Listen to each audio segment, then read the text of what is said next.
अस्सलाम वालेकुम। आज के इस वीडियो में हम स्पोर्ट्स इवेंट मैनेजमेंट सिस्टम का जो बैकएंड का कोड है उसको हम समझेंगे, देखेंगे किस तरह लिखा गया है, कैसे लिखा गया है और जो लिखा गया है उस चीज़ों का क्या मतलब है।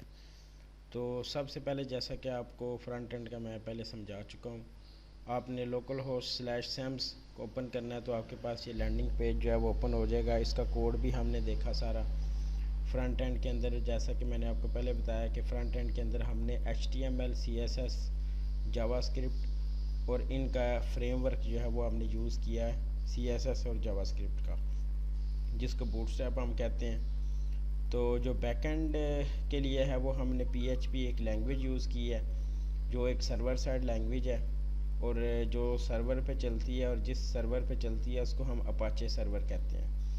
और जो डेटाबेस हमने बैकएंड के लिए यूज़ की है वो MySQL है, वो दरअसल DBMS है। उसके लिए जो लैंग्वेज है वो हमने SQL यूज़ की है। तो अब हम देखते हैं इसके बैकएंड के कोड को। तो फॉर एग्ज़ाम्पल सबसे पहले हम पोर्टल अपने को ओपन करते हैं। तो एक चीज़ सबसे पहले मैं आपको ये बताता चलूँ कि जैसे ही आप ये पोर्टल ओपन करेंगे तो SAMS के अंदर स्पोर्ट्स मैनेजमेंट सिस्टम का एक फ़ोल्डर है SMS का। तो जैसे ही आप इस फोल्डर को ओपन करेंगे तो जो आपके पास ये सामने पेज नज़र आ रहा है, अगर आपने ये देखना हो कि इस टाइम कौन सा पेज जो है वो मेरे सामने ओपन है, तो आप एक सिंपल एक तरीके को याद रखें कि SAMS के अंदर अगर पेज का नाम अगर आगे मेंशन नहीं है तो आपने ख़ुद ऑटोमेटिकली समझ जाना है कि इस पेज का नाम जो है वो index.php है। जो पेज ऑटोमेटिकली ओपन हो जाए उसको हम index.php कहते हैं।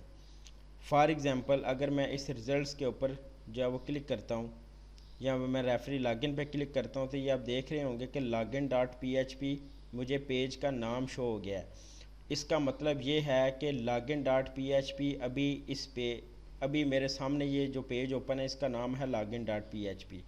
तो अगर आपने इसकी लोकेशन मालूम करनी हो कि ये किस लोकेशन पे मौजूद है तो आपने SAMS के फ़ोल्डर में जाना है, उसके अंदर SMS का फ़ोल्डर है, उसके अंदर login.php का जो है वो पेज मौजूद है। अगर आपको कहते हैं कि इधर आप एक और फील्ड ऐड करें तो सिंपल आपने क्या करना है, फ़ोल्डर लोकली C के अंदर जाना है, XAMPP को आपने ओपन करना है, htdocs को ओपन करना है और इधर आपने SAMS का फ़ोल्डर जो है वो ढूंढना है। ये SAMS का फ़ोल्डर है मेरे पास और उसके अंदर SMS का फ़ोल्डर है। जैसा कि मैंने आपको बताया कि login.php का जो है वो फ़ोल्डर अभी मेरे सामने ओपन है, तो ये आपने इधर सर्च करना है तो आपको ये फ़ोल्डर जो है, ये फ़ाइल जो है PHP की ये मिल जाएगी।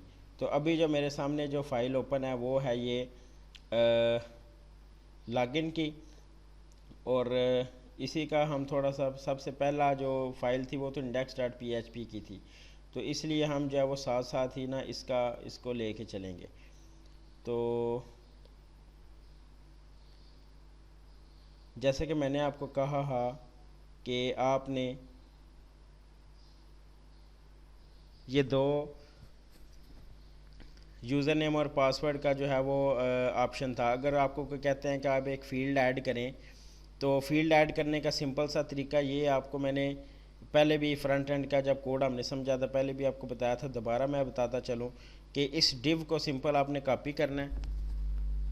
कॉपी करने के बाद आपने नीचे जो है वो इसको पेस्ट कर देना है। तो फॉर एग्ज़ाम्पल अगर मैं इसका नाम जो है वो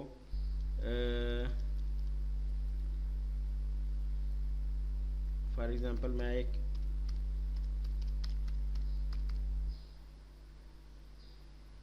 और मैं आपको ये बताता चलूँ कि प्लेस होल्डर का मतलब है कि जो आप डिस्प्ले करवाना चाह रहे हैं यूज़र को, कि जैसे ही वो एक फ़ील्ड देखे तो उसके अंदर पहले से अगर कोई इन्फॉर्मेशन आप उसको देना चाहते हैं तो वो आप दे सकते हैं। तो इसकी जो टाइप है वो हम जो टेक्स्ट रखते हैं, क्योंकि अगर टाइप पासवर्ड रखेंगे तो वो डॉटेड में हमें शो करेगा, तो इसलिए डॉटेड में शो करने के लिए हम उसकी जो टाइप है फील्ड की वो पासवर्ड रखते हैं। जबकि हमने ये डॉटेड में शो नहीं करवाना तो इसलिए हम इसकी टाइप जो है वो टेक्स्ट कर देंगे। तो इसका नेम और आईडी ये कोड के हिसाब से PHP के बैकएंड कोड के हिसाब से आप चेंज कर सकते हैं। अगर आपने वैलिडेशन लगानी है, अगर आपको कोई चेंजिंग के लिए कहता है कि आप वैलिडेशन लगाएं तो आपने रिक्वायर्ड का जो है ये इससे टैग के अंदर जो है ना रिक्वायर्ड आपने ये ऑटोमेटिकली बूटस्ट्रैप का फंक्शन है, कि वो खुद ही वैलिडेशन लगा देता है। अगर आप इसको, अगर वो कहते हैं वैलिडेशन ख़त्म कर दे, तो सिंपल आपने इस रिक्वायर्ड को ख़त्म कर देना है। अगर वो किसी फील्ड पे कहते हैं कि वैलिडेशन लगा दें, तो सिंपल आपने इसको दोबारा से वो रिक्वायर्ड लिख देना। तो ये आपकी फील्ड भी ऐड हो जाएगी और वैलिडेशन भी जो है वो आपकी लग जाएगी। फॉर एग्जांपल मैं इसको रिफ़्रेश करता हूँ, तो ये आप देख सकते होंगे कि ये सिक्योरिटी कोड जो है, ये 3 कॉलम जो है ये मेरे पास जो है वो आ चुके हैं। तो इस तरह जो है ना वो आप चेंजेस जो है वो कर सकते हैं। तो इसको मैं दोबारा से जो है ना अनडू कर देता हूँ इन चेंजेस को, ये आपको समझाने के लिए था। तो अब जैसा कि मैं आपको बता रहा था, जो सबसे पहली फ़ाइल हमारे पास ओपन होगी वो ये पेज था। एसएमएस के अंदर मैंने आपको पहले बताया कि अगर आपने देखना हो कि कौन सी फ़ाइल ओपन है, तो सिंपल आप इंडेक्स डॉट, अगर ऑटोमेटिकली फ़ाइल का नाम आगे नहीं लिखा हुआ, अगर कहते हैं कि इसमें आप चेंजेस करें, तो सिंपल आपने इंडेक्स डॉट PHP की फ़ाइल के अंदर जो है वो चले जाना है। तो इंडेक्स डॉट PHP की फ़ाइल ये मेरे पास मौजूद है। सबसे पहले मैं इसको ओपन करता हूँ, तो इसके अंदर जो कोड है उसको जो है ना हम देख सकते हैं। तो ऑब्जेक्ट ओरिएंटेड प्रोग्रामिंग का एक छोटा सा कंसेप्ट है क्लासेस का, कि अगर आप एक क्लास बनाते हैं, अगर आप उस क्लास को 10 जगह यूज़ करना चाहते हैं, तो सिंपल आप उस क्लास को कॉल करेंगे, तो वो आपकी जो क्लास है उसकी फंक्शनैलिटी उसमें जो है ना वो आप एम्बेड कर सकते हैं। तो इसी तरह PHP में एक इंक्लूड का जो है वो फंक्शन है। तो अगर आप अगर एक ही कोड आपका मुख्तलिफ, फॉर एग्ज़ाम्पल अब एक ही किस्म का कोड आपका 10 फाइल्स में यूज़ होना है, तो बेहतर तरीका यही है कि आप उस एक कोड की अलहदा से फ़ाइल बनाएं और जिधर जिधर वो फ़ाइल यूज़ होनी है उधर उधर जो है ना वो आप उसको कॉल करवा लें। इधर ही हमने हेडर का जो कोड है वो हमने अलहदा फ़ाइल में बनाया हुआ है। फॉर एग्ज़ाम्पल जो हेडर का कोड है वो थीम के फ़ोल्डर में पड़ा हुआ है। अगर आपसे कोई कहे कि भाई आप जो है वो ये हेडर को चेंज करें, ये जो हेडर आप देख रहे हैं होम एडमिन जिधर ये लिखा हुआ है, तो इसका कोड हर पेज पे यूज़ होना है। तो इसलिए मैंने इस कोड को जो है वो जिधर जिधर ये यूज़ होगा उधर उधर मैं इसको कॉल कर लूँगा। तो इसका कोड किधर पड़ा हुआ है, थीम के फ़ोल्डर के अंदर हेडर डॉट PHP का जो है वो फ़ोल्डर है। तो इसको मैं पहले ओपन करूँगा, इसके अंदर ये थीम का फ़ोल्डर मुझे जो है वो नज़र आ गया। अब इसके अंदर जो हेडर डॉट PHP है, इसके अंदर जो है वो हेडर का कोड लिखा हुआ है। तो इधर ये देख सकते हैं आप, जिस तरह के ये हेड के अंदर टाइटल है। टाइटल क्या होता है आपको मैं पहले भी बता चुका हूँ कि जो आपका 2 तरह का आपका होता है। एक ये जो आप ऊपर देखते हैं ये इसका टाइटल होता है, और ये जो नीचे जितना भी कोड आप ये देख रहे हैं ये बॉडी उसकी होती है HTML की, और जितना भी हम कोड हैं जो हमने डिस्प्ले करवाना होता है ब्राउज़र पे वो हम बॉडी के अंदर लिखते हैं।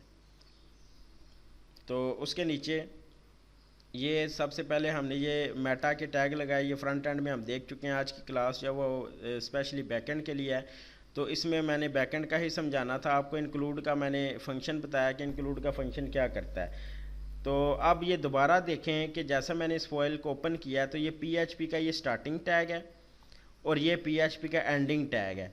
इसके अंदर ही आप जो है वो PHP का जो कोड है वो आप लिख सकते हैं। तो ये नीचे आप ये अगर आपने कोई बटन वगैरह ये अगर लगाना हो, अगर कोई ये चेंजेस आपसे कहें, तो आप इधर से जो है वो इजीली आप लगा सकते हैं। तो जैसे कि ये इंक्लूड का फंक्शन, अब ये बहुत ही ये मज़े की चीज़ है। फॉर एग्जांपल ये देखें, हर पेज के लिए मुझे कनेक्शन तो इस्टेब्लिश करना है डेटाबेस के साथ। इसका मतलब क्या है कि जाहिर सी बात है, जैसे मैं फ्रंट एंड को कनेक्ट करवाऊंगा डेटाबेस के साथ, तो मुझे तो उसका कनेक्शन डेटाबेस इस्टेब्लिश करना पड़ेगा। मुझे तो वो हर जो है वो पेज पे वो कनेक्शन बनाना पड़ेगा। इससे बचने के लिए सबसे आसान तरीका क्या है, जो मैंने आपको पहले भी बताया कि एक ही दफ़ा मैंने कनेक्शन बनाया है और जिस जिस पेज के ऊपर PHP का कोड आएगा उसके ऊपर जो है वो मैंने उस कनेक्शन की फ़ाइल को जो है वो सिंपल एक कॉल कर लेना है। तो कॉल करने का तरीका क्या है, उसी तरह ही आपने PHP का स्टार्टिंग टैग और PHP का एंडिंग टैग लिखना है। तो आपका अब इसमें जो कनेक्शन का फ़ाइल का एड्रेस है वो आपने दे देना है। एड्रेस क्या है, इंक्लूड्स के फोल्डर के अंदर कनेक्शन डॉट PHP की जो फाइल है वो पड़ी हुई है। तो इसको हम देख लेते हैं। इसके अंदर जो है वो इंक्लूड्स का फोल्डर है, ये देख लें। इंक्लूड्स के फोल्डर के अंदर कनेक्शन डॉट, जिधर जिधर मुझे कनेक्शन इस्टेब्लिश कराना उधर उधर मैं ये फ़ाइल जो है वो कॉल करता रहूँगा। तो ये आप देखें, ये PHP का स्टार्टिंग और एंडिंग टैग, इसी तरह ही ये DB, जिसके साथ भी आप ये एक बात ज़हननशीन कर लें, जिसके साथ भी ये डॉलर का साइन आएगा उसको आपने समझ लेना है कि ये एक वेरिएबल डिक्लेयर हुआ है। PHP के अंदर कोई भी डेटा टाइप की ज़रूरत नहीं होती। आप सिंपल जो है वो किसी भी टेक्स्ट के आगे अगर डॉलर का साइन लगा देंगे तो वो PHP के अंदर जो है वो एक वेरिएबल कंसिडर होगा।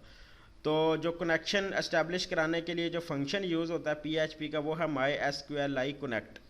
इस फंक्शन को आप कॉल किए बगैर जो है वो कनेक्शन इस्टेब्लिश नहीं करा सकते, तो पीएचपी ने आपको एक फ़ंक्शन दे दिया जिसको आप कॉल करवा के आप जो है वो डेटाबेस के साथ जो कनेक्शन है वो इस्टेब्लिश करा सकते हैं। तो इसके अंदर आपने सबसे पहले जो वो होता है वो होस्ट होती है। हमने इसको जो है वो लोकल होस्ट पे चलाना है, मतलब कि अपने ही कंप्यूटर को सर्वर बना के चलाना है, इसलिए हम इसको लोकल होस्ट इधर सर लिखेंगे। अगर ये हमने ऑनलाइन कहाँ अगर ये लाइव करनी होती वेबसाइट या ऑनलाइन हमने देना होता तो इधर हम सिंपल जो है वो वेबसाइट का नाम लिखते जो आपकी डोमेन होती है। तो ये रूट की जगह जो है हम यूज़र नेम लिखते हैं डेटाबेस का, तो ये डिफ़ॉल्ट जो यूज़र नेम है वो रूट होता है, इसलिए हमने इधर रूट लिखा हुआ है। तो ये चीज़ें जो है वो समझनी बहुत ज़रूरी हैं। अगर आप ये इसको लाइव होस्ट करवाना चाहते हैं तो यूज़र नेम आपको वो होस्टिंग वाले प्रोवाइड करते हैं, जो आपने रूट की जगह वो लिखना होता है। तो तीसरा जो ये जो हाली छोड़ा हुआ ये है पासवर्ड के लिए। ज़ाहिर सी बात है मैंने अपने ही कंप्यूटर पे चलाना है, इसने लाइव तो होना नहीं है, इसलिए पासवर्ड की जो ज़रूरत है वो नहीं है, तो इसलिए मैं इसको एम्प्टी छोड़ा हुआ है। अगर जब आप होस्ट करवाएंगे तो यहाँ एक पासवर्ड की ज़रूरत जो है वो होगी, तो वो खुद आप अपना पासवर्ड क्रिएट करके लगा सकते हैं ताकि आपकी डेटाबेस जो है वो सिक्योर रहे। आगे डाई का फंक्शन है, अगर ये कनेक्शन इस्टेब्लिश ना हो तो हमें ये जो है वो डिस्प्ले हो जाए, बजाय इसके कि एरर हमें डिस्प्ले हो, सिंपल एक मैसेज आए कि unable to connect, check your connection parameter. मतलब ये कि आपके जो पैरामीटर जो आपने दिए हैं उसमें वो गलत हैं, तो आपने वो देखने हैं दोबारा। तो जैसा कि नीचे देखें आप, ये MySQLi select DB, आप ये 4 इकट्ठे भी लिख सकते थे, ठीक है, मगर ये PHP का पुराना वर्जन है, इसलिए नए वर्जन में आप चारों इकट्ठे भी लिख सकते हैं MySQLi कनेक्ट में। तो इसका एक और फंक्शन है MySQLi select DB, जो DB को जो है ना वो सिलेक्ट करता है डेटा DBMS से। फॉर एग्जांपल MySQL से वो हमारी जो डेटाबेस है जिसका नाम स्पोर्ट्स मैनेजमेंट सिस्टम है उसको सिलेक्ट कर लेगा, और सिलेक्ट करके उसका जो कनेक्शन है फ्रंट एंड के साथ वो इस्टेब्लिश करवा देगा। फिर हम इजीली जो है वो फ्रंट एंड का डेटा जो है वो अपनी डेटाबेस में स्टोर करा सकते हैं। तो सबसे पहले इधर 2 पैरामीटर हमें आने हैं। सबसे पहले DB, अब ये देखें DB के वेरिएबल में ये सारे पैरामीटर जो है ये फंक्शन समेत स्टोर हो गए हैं ये DB के वेरिएबल्स के अंदर, ठीक है। तो इसी तरह ही हमने ये पहले DB का वेरिएबल लिखा, मतलब कि सारे पैरामीटर्स में ऑलरेडी स्टोर हैं। सबसे पहले पैरामीटर आपने देने हैं, अगर पैरामीटर आपके अगर दुरुस्त हैं और अगर ये जो नेम आपने लिखा हुआ है स्पोर्ट्स मैनेजमेंट सिस्टम अगर ये भी दुरुस्त है तो आपका जो कनेक्शन है वो इजीली इसके साथ जो है वो इस्टेब्लिश हो जाएगा। तो जिधर जिधर हमें कनेक्शन की ज़रूरत है उधर उधर हमने इस फाइल को कॉल करवा लिया, बजाय इसके कि हर फाइल के अंदर हम ये सारा कोड जो है वो लिखते। तो ये एक इम्पॉर्टेंट फीचर था PHP का, ऊप की क्लासेस की तरह ही इसका वर्किंग है। तो हमने हेडर को भी देख लिया, अब हम नीचे जो है वो बॉडी का देखते हैं। ये बॉडी का क्या है कि फॉर एग्जांपल जितना भी बॉडी का कोड आप ये इंडेक्स का देख रहे हैं, फॉर एग्जांपल ये जो कोड है आपके सामने, ये बॉडी का जितना भी कोड है ये body.php के फाइल में हुआ है। तो ये body.php के फाइल भी जो है वो थीम के फोल्डर में पड़ी हुई है, इसको हम ओपन करके देखते हैं।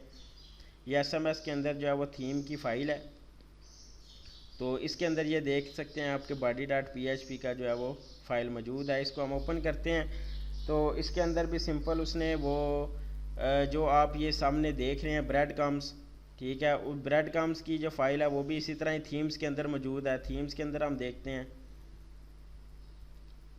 ठीक है, मतलब कि बहुत इंपॉर्टेंट ये फीचर है। ये देखिए ब्रेड कम्स की फ़ाइल आ गई, ठीक है। अब ये जो लिस्ट ऑफ इवेंट और गेम्स जो आपको डिस्प्ले होंगी वो ब्रेड कम की फ़ाइल के अंदर जो है वो हमने इसका कोड जो है वो लिख दिया, और जिधर जिधर हमें ये इवेंट और गेम्स की लिस्ट शो करनी होगी उधर उधर हम जो है वो ब्रेड कम्स की फ़ाइल जो है वो कॉल करवा लेंगे। और उसके बाद जो है वो हम ये जो चार्ट्स आपको डिस्प्ले हो रहे हैं उसकी ये फ़ाइल है। अब हम इंडेक्स की तरफ दोबारा आते हैं, तो अब ये देख सकते हैं आपके उसके बाद ये सिलेक्ट की क्यूरी लगी है। जैसा कि मैंने आपको पहले भी बताया कि ये जो क्यूरी है ये एक वेरिएबल है। फॉर एग्जांपल क्यूरी के आगे हमने वेरिएबल बना दिया। अब इस वेरिएबल के अंदर जो है वो हमने एक क्यूरी पास करवाई। क्यूरी क्या है कि सिलेक्ट स्टैटिक फ्रॉम इवेंट्स, मतलब कि डेटाबेस के अंदर एक इवेंट्स का टेबल है उसके अंदर से सारा डेटा उठाए। स्टैटिक का मतलब क्या है, all data. Select static from events, events के टेबल में से सारा डेटा उठाए। ऑर्डर बाय इवेंट आईडी, और डिसेंडिंग फॉर्म में जो इवेंट आईडी है वो उस जो है वो नंबरिंग से हमें जो है ना वो ऑर्डर बाय करके वो डिस्प्ले करवा दे। तो ये आपने डेटाबेस सिस्टम का, मैनेजमेंट सिस्टम का कोर्स पढ़ा होगा, उसमें क्यूरीज भी आपने पढ़ी होंगी। बिल्कुल सिंपल ये क्यूरी लगी हुई है कि सारा डेटा शो करवाना है और उसका जो ऑर्डर है वो हमने रखना है डिसेंडिंग में। इवेंट आईडी जो है वो डिसेंडिंग की फॉर्म में हमने करके वो रखनी है। अब इस क्यूरी को एग्जीक्यूट किस तरह करवाना है, बिल्कुल सिंपल सी चीज़ है। फॉर एग्जांपल PHP एक सर्वर साइड लैंग्वेज है, तो जो भी क्यूरीज हैं उनको एग्जीक्यूट किसने करवाना है, PHP के कोड ने। और आपने ये ज़हन में रखना है कि उस क्यूरी को एग्जीक्यूट करवाने के लिए फंक्शन कौन सा यूज़ होता है PHP का, वो है MySQLi क्यूरी। ये बहुत इंपॉर्टेंट फंक्शन है, ये अक्सर पूछ लेते हैं कि PHP के अंदर MySQL की क्यूरीज को एग्जीक्यूट करवाने के फंक्शन का नाम क्या है, MySQLi क्यूरी। जो ये वाला फंक्शन है, ये वाला, ये जो फंक्शन है ये क्यूरी को एग्जीक्यूट करवाने के लिए जो है वह यूज़ होता है। सबसे पहले हमने इसको DB दिया। अब ये देखो वो, अब ये DB वेरिएबल तो हमने इधर कहीं पे भी डिस्प्ले नहीं करवाया, तो ये DB वेरिएबल हम कैसे इधर यूज़ कर रहे हैं। ये फॉर एग्जांपल ये देखें, header.php के अंदर कनेक्शन की फाइल थी और कनेक्शन के अंदर जो है वो DB का एक वेरिएबल बनाया था हमने, जिसके अंदर हमने तमाम पैरामीटर जो है वो डेटाबेस के सेव करवाए थे। इसका मतलब क्या हुआ कि आपकी जो header.php की फाइल है उसके अंदर कनेक्शन की फाइल है, कनेक्शन के अंदर DB का वेरिएबल है। मतलब ये कि जितना भी कोड है वो सारे का सारा इनहेरिट हो गया इस index.php की फाइल में। सेम ऊप का कंसेप्ट इसमें यूज़ किया है हमने। तो ये इससे DB के वेरिएबल से हो जाएगा कनेक्शन इस्टेब्लिश। अब जाहिर सी बात है क्यूरी को एग्जीक्यूट करवाना है तो डेटाबेस के कनेक्शन तो इस्टेब्लिश होना चाहिए। तो ये हमने इस्टेब्लिश करवा के, और क्यूरी का ये दो हमने वेरिएबल पास करवाने हैं। एक के अंदर क्यूरी स्टोर होगी, फॉर एग्जांपल ये जो क्यूरी है वो सारी क्यूरी के वेरिएबल में, और क्यूरी का वेरिएबल और डेटाबेस का कनेक्शन, ये दो पैरामीटर हमने पास करवाने हैं इस फंक्शन में। और ये सारा का सारा जो फंक्शन है ये रिजल्ट में हमने जो है वो सेव करवा लिया। अब फॉर ईच लूप एक लूप है, ठीक है। फॉर एग्जांपल फॉर लूप आपने पढ़ा हुआ है, वाइल लूप पढ़ा हुआ है, डू वाइल लूप पढ़ा हुआ है, ठीक है। फॉर लूप के अंदर हमें जो है वो उसका तादाद भी बतानी पड़ती थी। फॉर एग्जांपल कहाँ से लेके कहाँ तक आपने जो है वो डेटा डिस्प्ले करवाना, या कहाँ से लेके कहाँ तक आपने जो है वो रन करवाना लूप को। मगर फॉर ईच लूप क्या करता है, ऑटोमेटिकली वो फर्स्ट इंडेक्स से स्टार्ट करता है, फर्स्ट पॉइंट से, और एंड वाले पॉइंट तक जितना भी डेटा होता है वो सारे का सारा जो है वो डिस्प्ले करवा देता है। फॉर एग्जांपल अगर आपको ये वो लूप लगाना है जो जितना भी डेटा आपके पास मौजूद है उस सारे डेटा को जो है वो डिस्प्ले करवा दे, तो ईजिली आप फॉर ईच लूप लगाओ। तो ये फॉर ईच लूप क्या करेगा, जितना भी रिजल्ट के अंदर डेटा है वो रो की फॉर्म में जो है ना वो 1 बाय 1 जो है वो स्क्रीन के अंदर जो है वो डिस्प्ले करवा देगा। तो ये हमने देख लिया। और ये सारे का सारे कोड को जो है ना वो सिर्फ 3 लाइन का ये कोड है, और PHP का इसी तरह स्टार्टिंग टैग और इस तरह से एंडिंग टैग ये हम लगा के, तो अगर कोई भी इवेंट जो है वो क्रिएट हुआ होता तो इधर जो है वो उसने डिस्प्ले हो जाना था। ये फॉर एग्जांपल ये जो लिस्ट ऑफ इवेंट्स था, अभी फॉर एग्जांपल कोई भी इवेंट मैंने क्रिएट नहीं किया हुआ तो इसलिए वो कोई भी इवेंट मुझे डिस्प्ले नहीं हो रहा। अगर मैंने वो इवेंट क्रिएट किया होता तो वो मुझे इधर डिस्प्ले हो जाता है, क्योंकि डेटाबेस में कोई भी इवेंट मौजूद नहीं है। तो ये उसका कोड था। तो उसके बाद हम नीचे आते हैं। इसी तरह ये फ्रंट एंड का जो है वो डिव हमने एक लगाई है, उसका बूटस्ट्रैप की क्लास हमने कॉल की है। इसी तरह ही आप इवेंट नेम सिर्फ हमने शो करवाना है, क्योंकि सारा का सारा डेटा तो हमने इधर अपना PHP के अंदर जो है वो डिस्प्ले करवा लिया है। अब हमने सिर्फ और सिर्फ क्या करवाना है, अब ये देखें रो के वेरिएबल के अंदर, अभी आप देख रहे हैं रिजल्ट का जितना भी डेटा वो रो के वेरिएबल में सेव हो जाए। अब जो डेटा हमने, अब रो के वेरिएबल में सारा डेटा स्टोर है, अब जो डेटा हमने जिधर जिधर डिस्प्ले करवाना है वो सिंपल इस वेरिएबल का नाम लिखेंगे, और आगे उस जो डेटाबेस के टेबल में जो एट्रीब्यूट बना था, टेबल का जो कॉलम बना था उसका नाम लिखना है हमने। तो इको का फंक्शन क्या करता है PHP के अंदर, जिस तरह C++ में cout का फंक्शन डिस्प्ले करवाता है ना, इसी तरह ही अगर कोई भी वैल्यू आपने डिस्प्ले करवानी हो PHP के अंदर तो आप जो है वो इको का फंक्शन इस्तेमाल करते हैं। तो इको का फंक्शन क्या करवाएगा, इवेंट नेम हमें डिस्प्ले करवा देगा विद इवेंट आईडी, ठीक है। अगर इवेंट नेम और इवेंट आईडी सिर्फ ये डिस्प्ले करवा देगा हमें, ये रो के अंदर ऑलरेडी जो डेटा हमने फैच करवा लिया, ठीक है। अब ये रो का डेटा जो है वो मौजूद है, तो हमने सिंपल जो है वो इसको ये event name with event ID जो है वो इस कोड के ज़रिए जो है वो हमें ये डिस्प्ले हो जाएगी। इसी तरह ये गेम्स का जो कोड है, ये गेम्स का कोड भी सेम इसी तरह ही है। जिस तरह मैंने ये देखे क्यूरी के अंदर हमने वो क्यूरी जो है वो सेव करवा लिया क्यूरी वेरिएबल के अंदर, और इसी तरह ही हमने पहले इस्टेब्लिश करवाया कनेक्शन और रिजल्ट 2 के अंदर सेव करवा लिया। इसी तरह ही फॉर ईच लूप लगाया। फॉर ईच लूप क्या करता है, पहले भी बता चुका हूँ कि जितना भी डेटा आपके पास मौजूद है फर्स्ट से स्टार्ट करता है एंड तक, जितना भी डेटा वो सारे का सारा उसने आप क्या करना है रिजल्ट 2 के अंदर से लेके वो गेम के वेरिएबल के अंदर जो है वो स्टोर करा देना है, और जिधर जिधर मुझे ज़रूरत होगी उधर उधर मैंने इको का फंक्शन कॉल करवा के उसको उधर डिस्प्ले करवा लेना है। तो ये आप देख रहे थे कि इधर इवेंट डेट जो है वो मैंने डिस्प्ले करवाई है क्योंकि रो के अंदर सारा डेटा मौजूद है। तो इसी तरह इवेंट डेट इधर मैंने डिस्प्ले करवाई है, और इसी तरह ही जो है वो इधर ये फुटर के अंदर जो कोड है, फॉर एग्जांपल फुटर जो लगाया हुआ है हर पेज पे फुटर की ज़रूरत है, तो इसको भी मैंने इसी तरीके से जो है वो एक अलहदा फाइल बना के थीम के फोल्डर के अंदर जो है वो सेव करवा लिया है। तो ये आपको डिस्प्ले डेटा किस तरह करवाना है, फॉर एग्जांपल अब PHP को जो है वो 4 फंक्शंस हैं। एक फंक्शन है पोस्ट का जो डेटाबेस में सेव करवाता है, एक फंक्शन है गेट का जो डेटाबेस से डेटा जो है वो डिस्प्ले करवाता है, जो इधर हमने गेट का जो है फंक्शन है वो हमने इस्तेमाल किया है, ठीक है। और उसके बाद पुट का एक फंक्शन है जो डेटा अपडेट करता है PHP के अंदर, और एक डिलीट का फंक्शन है जो डिलीट कर देता है। ये 4 फंक्शन PHP में यूज़ होते हैं CRUD ऑपरेशन को परफॉर्म करने के लिए। मैंने आपको एक एक्टिविटी भी दी थी, वो एक्टिविटी आपने की हुई है, उसमें CRUD ऑपरेशन हमने परफॉर्म किया था कि डेटा को क्रिएट किस तरह करना है, रीड किस तरह करना है, अपडेट किस तरह करना है और डिलीट किस तरह करना है। अब हमने एक फंक्शन इसमें हम देखा कि हम जो डेटाबेस को वो जो है वो डेटाबेस से शो किस तरह करवाते हैं। अब कोई भी अगर आपको कोई टास्क इस तरह का मिलता है कि आप डेटाबेस के से जो है वो डेटा इधर शो करवाएं, तो इजीली सबसे पहले आपने क्यूरी लिखनी है, उसके अंदर आपने वो वेरिएबल के अंदर सेव करवाना है। फिर उस क्यूरी को एग्जीक्यूट करवाने के लिए जो फंक्शन यूज़ होता है वो है MySQLi क्यूरी। उस फंक्शन को आपने कोर वेरिएबल में स्टोर करवा के फॉर ईच का लूप जो है वो इस्तेमाल कर लेना। तो जो जो डेटा आपको जिधर जिधर रिक्वायर्ड होगा वो ईजिली जो है वो आप उसको देख सकते हैं। तो बाकी जो बैकएंड का कोड है वो हम जो है वो अगली वीडियो में जो है वो उसको देखते हैं। Thank you.